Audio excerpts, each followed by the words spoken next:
Hello বন্ধুরা, তো আজকের ব্লগটা ছাদ থেকে নামতে নামতেই শুরু করলাম। এখন আমি যাচ্ছি জল আনতে, তাই জল আনার জন্য আমি রেডি হয়ে বেরিয়ে পড়লাম জল আনার উদ্দেশ্যে। তো দেখো রাস্তায় এসে পড়েছি, আর রাস্তায় কি টান রোদ্দুর, আর দেখো রোদ্দুর তোমরা নিশ্চয়ই বুঝতে পারছো এই রাস্তা দেখে। তারপরে জলের দোকানে এলাম, জল নিলাম এবং জল নিয়ে বাড়িও চলে এলাম। তারপর কিছুটা রেস্ট নিয়ে দুপুরবেলা খাওয়া দাওয়ার পর একটু রাস্তায় গেলাম।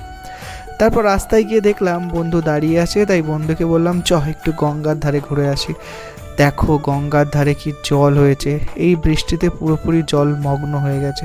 তারপরে বাড়ি আসলাম, খুব সুন্দরভাবে রেডি হয়ে বেরিয়ে পড়লাম কোচিং সেন্টারে। কোচিং সেন্টারে আমাদের শিক্ষক দিবস প্রতি বছর আমরা খুব ভালোভাবে পালন করি, তাই সে বিষয়ে কিছু মিটিং করার পর ছাত্রছাত্রীদের সঙ্গে বাড়ি চলে আসলাম। আর ভিডিওটা এখানেই শেষ করলাম। তোমরা ভালো থেকো, টাটা, বাই বাই।